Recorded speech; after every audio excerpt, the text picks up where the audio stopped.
What's going on, everybody? This is Chris Classic dropping a car vlog. I hope you guys are having a wonderful Thursday. Nobody tells you today, remember that God loves you, Christ loves you, and I love you as well. Some people live to an old age and don't even know what love is. But when you understand God, you understand the Word, you understand the sacrifice of Christ and the Holy Spirit that we're supposed to be walking with dominion and authority, we understand what it is. You know, love is there when you're going through good times, bad times, or even just in passing. And sometimes it is hard for people to see it because we weigh love by what we see or what we're going through. And sometimes it's very difficult, but God is with us. Always remember that. Make sure you subscribe to the Take It Home podcast where I talk about professional wrestling topics. Make sure you also subscribe to C3 Ultimate Wrestling. That is me and my wife's professional wrestling company that we are fighting back for.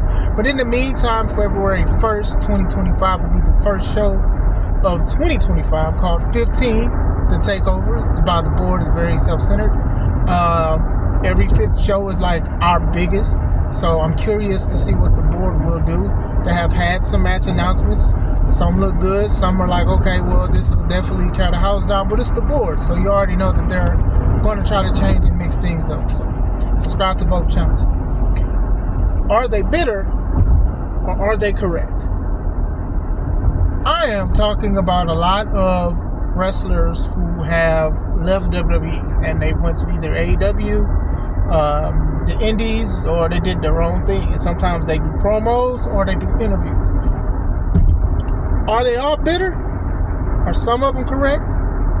Are they all correct and none bitter? See, and let's talk about it.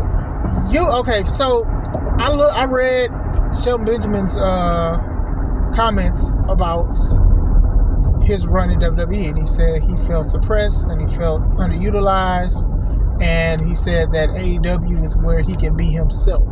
Now, this possibly is 100% true.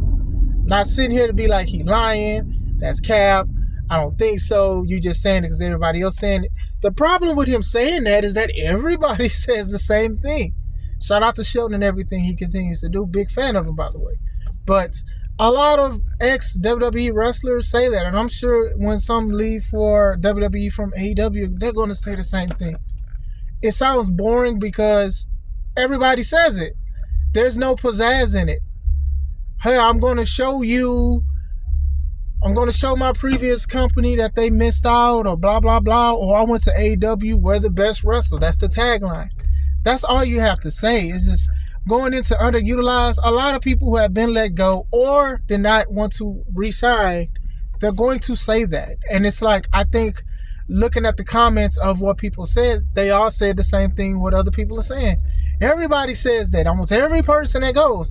And like I said, it could be 100% true. I am not here to say it's a lie or you just saying anything. It's just that you have to put your own spin to it. People are sick of super kicks, right? So some people make a tweak or make a little pizzazz or add a little machismo to it or charisma, and it's different. Sometimes, not all the time. Same thing with promos. Okay, we're disgruntled with WWE for letting me go or letting us go. So you're missing out. Figure out how you're going to put that together. But when everybody says that, the first interview or even the promo they say in the ring, oh, well, I left or they missed out and blah. Everybody says it. So, like I said, I don't know Shelton. I don't work for WWE. I don't work for AEW. So I can't sit here and pinpoint and be like, oh, he lying, oh, he capping for this and that and the other. But I can give my opinions on the situation. Shelton is not strong in promo games, even when he first started. And he's just been himself. Like, his matches do the talking for him. Cool. When the Hurt Business came out, him, MVP, Bobby, Cedric Alexander, good. Because MVP was the mouthpiece. Because all three promos aren't their strong suit. They try their best, but unfortunately, it is not their strong suit. But still, MVP was the thing. Shelton has been wrestling the same for years, but it has been impressive. Some people I know wrestle for years, and it's like you need to do something else. Shelton is doing things that people half his age cannot do. So that's a great thing about it. But it's always good to have like a mouthpiece, or somebody that can talk for you or something. You know, a lot of people, they're on a flash in the pan with marketability with like Brock Lesnar. And then even then, when he turned into Cowboy Brock, he started talking. He started having a personality. A lot of people started being relatable to him and stuff, and they liked him. Some people don't get that chance or whatever like that. Shelton wrestled for WWE twice and got released or didn't resign or whatever like that. He's in AEW, and I do wish him the best. He's looking great.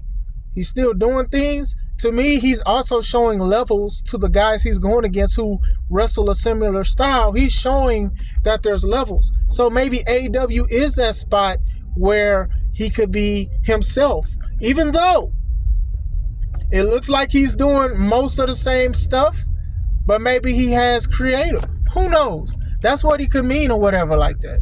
But a lot of people, like I said, going back to my point, a lot of people are going to say the same thing about it though. It's like, oh, I'm underutilized here, blah, blah, blah, blah, blah. And it's like, okay, you got to make it special, right? You have to make it special, because when you see like the Jon Moxleys, or you see the Jerichos, or you see these other guys who used to wrestle for WWE and stuff like that, they do small jabs, and sometimes it be the main thing in a promo, and it do be tiresome. My word, it be tiresome.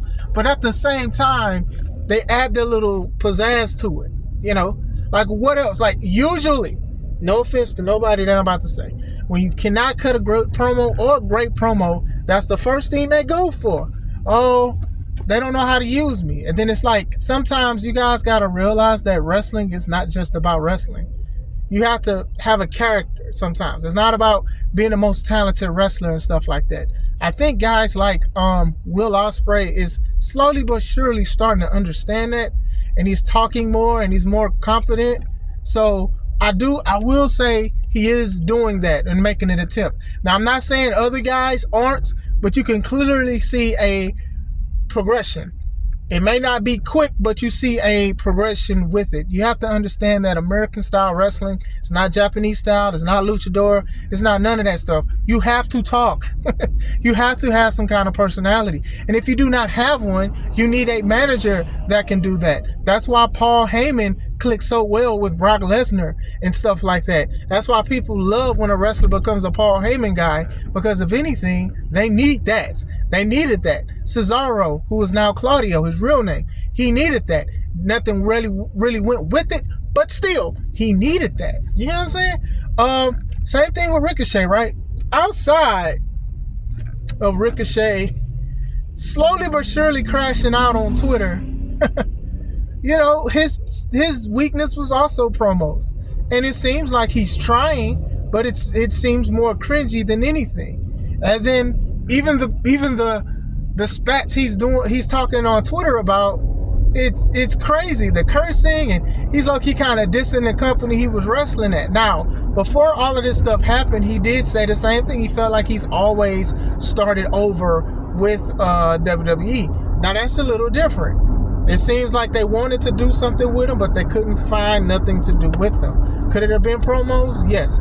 Could it have been his attitude? Probably. I don't know. I'm not there. But at the same time, you know, he's been there for a long time, and I do think that Triple H probably would have had something for him if he waited. However, Ricochet is a grown man, so he's going to do what's best for him and his family or whatever like that.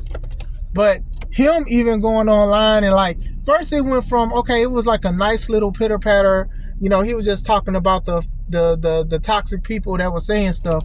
And then it was like, oh man, I'm glad I'm out of WWE so I can say this, sort of like what his fiance is doing. And it's like, okay, man, now you sounding bitter. Now you sounding bitter or whatever like that. And with AEW, a lot of people have been talking about his lack of great promo skills. And like I said, maybe he's trying, but he needs something. He needs something special. He needs something that clicks. Maybe he needs a manager. A lot of people want him to be a part of the Hurt Syndicate. That works too. Now MVP will be the mouthpiece for 3 wrestlers. He'll be the mouthpiece for 3 wrestlers. MVP is that good of a talker. Even when he was wrestling, he was good. The MVP character was so dope to me. I used to love that character. And I like MVP. I don't agree with some of the stuff that he be saying sometimes with certain things, But I like MVP. You could tell he does 100%. You could tell that he's all about his business, and you could tell that he brings top tier quality. So if Ricochet is going to join the Hurt Syndicate, by all means. Now, flip side of that is 4 black people in one group. Some people are gonna be like, well, what do you have against 4 black people in a group? I don't. But we know what happens with TV and with certain things. Just saying. Eventually, if this is a group that is unstoppable, they have to go against the Blackpool Combat Club when they're doing something weird, talking about new changes and stuff. Mind you, Moxley was there when they first started, and all of a sudden he's gonna be the one to provoke change. The guy that's almost 40. Hey, it is what it is. Eventually, they have to lock up. If not, it'll feel like they underutilized, like Shelton said. Now, MVP, he has been on Twitter and all of that stuff, and he says when he gets the green light to do promos on the podcast and talk about the podcast and stuff like that, he's going to talk about everything that happened basically behind the scenes in WWE. And he also said that basically you're going to be shocked and stuff. At this point in time, to me, I can only speak for myself, I don't put nothing past nobody when it comes to WWE. I don't put nothing past nobody. A lot of people have already talked about Triple H and how he's running things, and a lot of people are praising Shawn Michaels with how he has NXT and the representation, not just for black people, but just for minorities and stuff like that. If you like it, you'll love it. You'll love NXT. So a lot of people, they've been keeping track about who ain't black, who haven't wrestled on the PLE and mistreated, or the Street Profits and Montez. Like, a lot of people have already been talking about this, right? They've been already saying these kind of things about Triple H. So I'm not even upset. I'm not even shocked. And I made a video that had a lot of views, 2 years ago, when I said a lot of people aren't going to like how Triple H run things. It's clear to me that they liked Vince, or Vince had somewhat of a better vision, even though Vince decided to break them up when they shouldn't. And when he broke them up, to me, bringing them back would have done nothing for them. It would have done nothing for them. I enjoyed what they did. It just sucks that I felt like the rug was taken from under them. But still, I know there's a lot of people that are talking about it, and they're putting on a cape for Triple H, and that's fine. They're saying, oh, well, when Vince was running it, MVP wasn't a world champion. Maybe that's not what he was looking for and stuff. But under Vince, Bobby Lashley was a champion. Shelton Benjamin, Cedric, all of this stuff, that was under Vince. That was under Vince. Do y'all want to say that Vince McMahon might have treated black talent better than Triple H? Because the dude is old and a perv and all of that stuff, you thought that everything was just going to be all great? And you know what I'm saying? Nah, Triple H is his own man. He has his own decisions, and I'm sure he has his own favorites, just like Vince did. And maybe Triple H's favorites are fair, just like him. It's just what it is. Now, I am curious to hear what MVP will say, but at the end of the day, sometimes you can just look at the works. Look at the works of the person. Look at the works of the person, and then you can see what you need to see.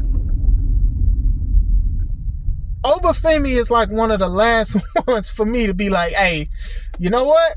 It's time to let it go. It's just time to let it go. And my thing is, I'm calm because of the climate of the main event. Oh, sure, if you want Montez to be a singles competitor, he could go for singles titles, but what happens with Dawkins? Dawkins, even then, what if Montez doesn't win?